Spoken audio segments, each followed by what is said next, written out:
سوق الأسهم ساعات كتيرة بتحسه ده مكان منطقي جدا كله أرقام وحسابات، وساعات تانية بتحس إنه ولا منطقي ولا حاجة، هو عبارة عن مكان عشوائي وتخش وإنت وحظك. في سلسلة النهاردة من مناقشة كتاب ماشي عشوائية في وول ستريت، هنعرف إزاي إن وول ستريت أو البورصة عامة ممكن تكون المكانين دول في نفس الوقت. لو أخدنا بالنا من اسم الكتاب اسمه ماشي عشوائية. الكاتب بيقول إنه لو كان هيختار اسم تاني للكتاب كان ممكن يختار How to get rich slowly but guaranteed، بمعنى تاني إنه إزاي ممكن تبقى غني ببطء بس بطريقة مضمونة. بس هنا لو جينا ناخد بالنا الكاتب قرر يختار اسم الكتاب ماشي عشوائية علشان يأكد على فكرته الرئيسية. الفكرة بتقول إن حركة سعر الأسهم على المدى القصير هي دايما حركة عشوائية، وشبهها هنا بالشخص السكران، شبهها هنا بالشخص اللي هو ماشي وانت مش عارف اذا كان هيمشي يمين او شمال، متعرفش تتوقع حركته الجاية هتبقى ايه بالظبط. هنا اعتبر حركة سعر الاسهم زيها بالظبط زي انك تجيب عملة وترمي العملة قدامها احتمالين، ممكن تكون ملك او تكون كتاب. سعر السهم برضه نفس النظام، ممكن يطلع فوق او ممكن ينزل تحت، بس احنا كده ما نعرفش نتوقع اذا كان هيطلع فوق او هينزل تحت. وهنا برضو عشان نوضح وجهة نظر الكاتب بالظبط ومحدش يفهم غلط، الحركة العشوائية للسهم دي مش معناها إن مفيش سبب ورا حركة سعر السهم، بالعكس.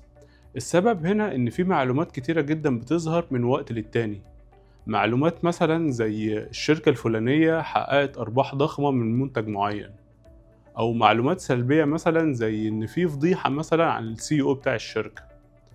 وبما ان الكاتب هنا شايف ان سوق الاسهم ده سوق ذكي وكفء، وشايف ان هو بيعكس المعلومات دي بسرعة، يعني لما تظهر معلومة ايجابية او معلومة سلبية سوق الاسهم بيعكسها بسرعة في سعر السهم.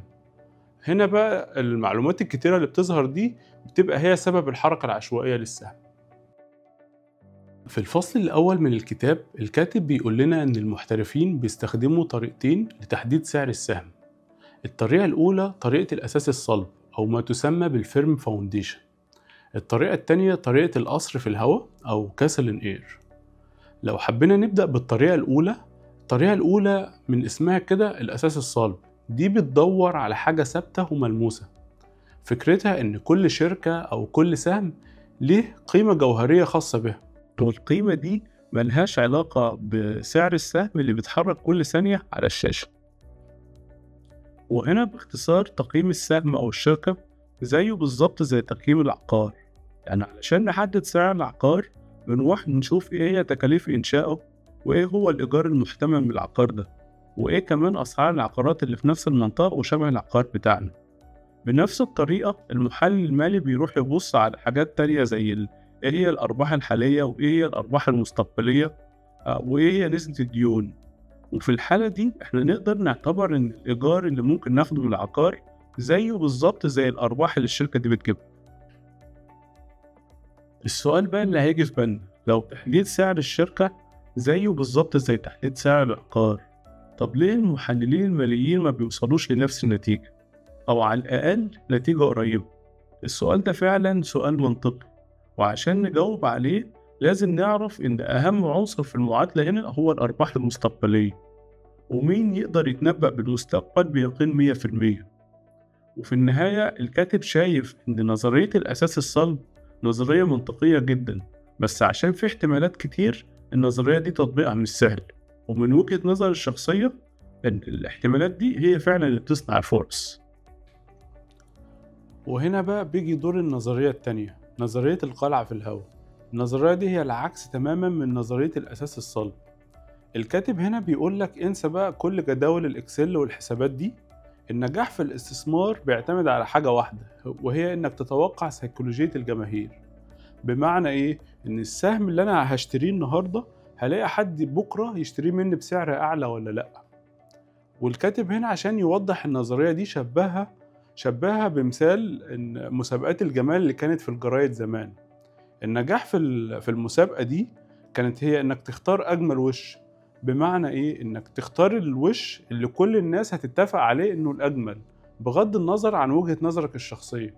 فزيها بالظبط النجاح في نظرية القلعة في الهواء هي إنك تختار الشركة اللي كل الناس هتشتريها بكرة أو كل الناس هتبقى شايفاها هي الشركة الأفضل، بغض النظر بقى عن القيمة الحقيقية للشركة دي، أو سواء كانت الشركة دي شركة حلوة أو وحشة. ولو خدنا بالنا هنا، الكاتب ربط نظرية القلعة في الهواء بسيكولوجية الجماهير.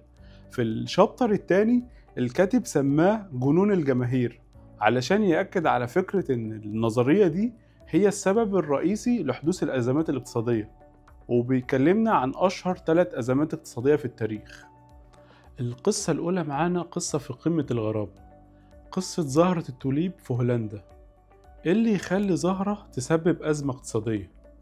في البداية زهرة التوليب كانت رمز للثراء، حاجة نادرة ومستوردة، بس اللي خلى قيمتها تتجنن فيروس بيصيب البصيلة بيخلي كل زهرة تطلع مختلفة عن اللي قبلها، فبيعتبروها تحفة فنية، وده اللي خلى سعرها يطير. بس لحد كده مش دي المشكلة حصلت لما كل الناس بدأوا يشتروها. ما وقفتش بس عند الأغنياء، بحارة، حرفيين وخدام بدأوا يشتروها باعتبار اللي دي فرصة للثراء السريع. ومن أشهر الأمثلة بصيلة من نوع نادر اسمها فيسروي، يقال إن الواحدة منها اتباعت بما يعادل أجر عامل ماهر لمدة 10 سنين. مثال تاني، بصيلة تانية من نوع نادر اسمها سيمبر أوغسطس، يقال إن الواحدة منها كان سعرها يكافئ سعر بيت فخم في أمستردام مع حديقة وعربية وحصان.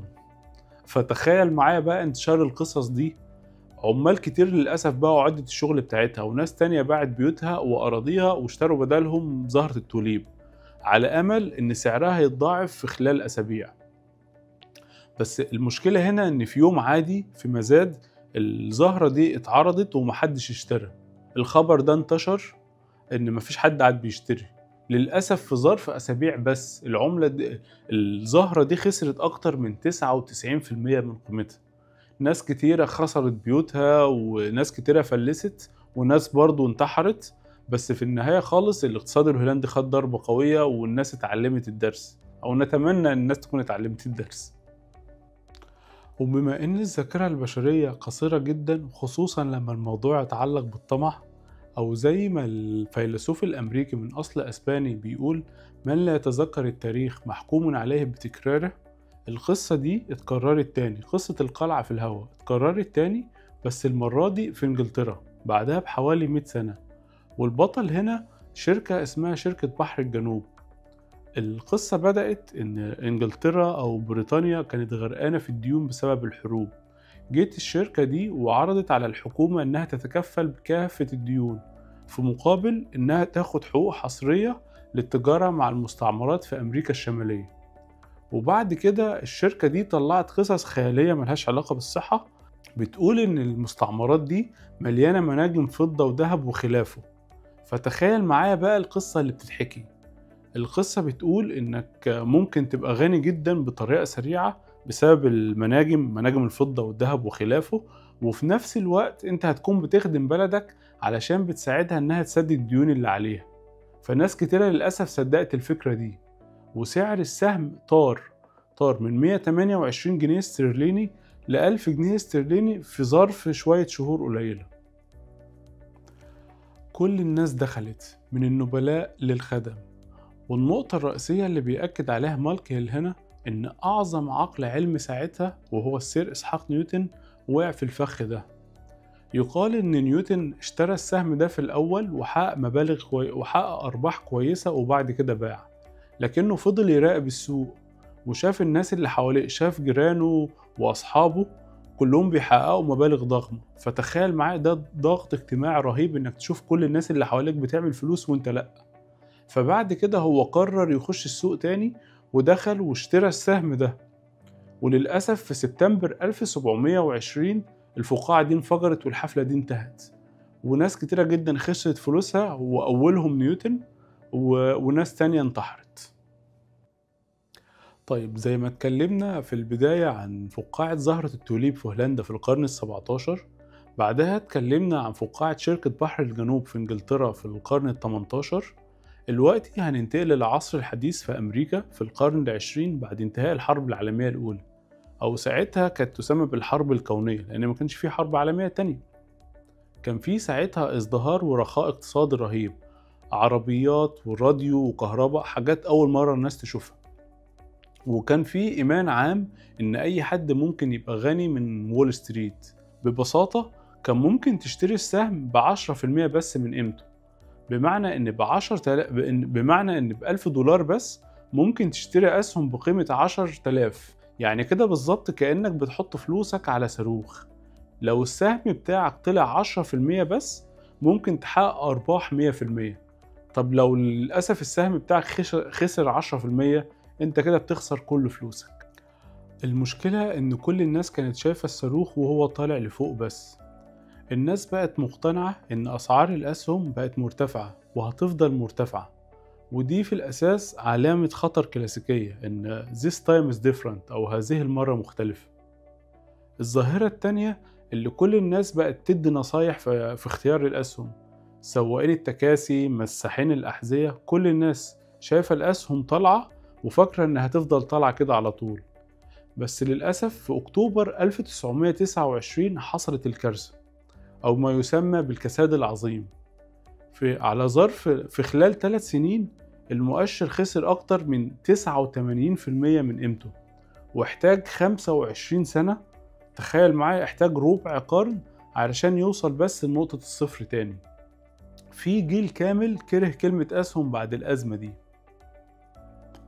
لما نربط ال3 قصص دول ببعض، من زهرة في هولندا لشركة في إنجلترا لسوق أسهم في أمريكا، هنلاقي إن الرسالة واضحة جدا. التاريخ بيعيد نفسه، وإن النظام المالي الحديث اتعلم دروس قاسية جدا، وأتمنى إن احنا كمان نكون اتعلمناها. أول درس هي إن أخطر كذبة الناس ممكن تصدقها هي this time is different أو هذه المرة مختلفة. الدرس التاني إن الذكاء عمره ما كان حصانة، وأكبر دليل على كده هو إسحاق نيوتن، وإنك تتحكم في مشاعرك أهم بكتير من الذكاء. الدرس التالت لما تلاقي كل الناس حواليك بتديك نصايح عن طرق استثمارية مضمونة، ده في الغالب وقت الحذر. لو جينا نبص على القصص اللي اتكلمنا عنها دي كلها حصلت في عصور كان انتشار المعلومة بياخد أيام. طيب برأي حضرتك في الوقت الحالي في عصر السوشيال ميديا، انتشار المعلومة أو حتى الشائعة بيبقى في لحظات.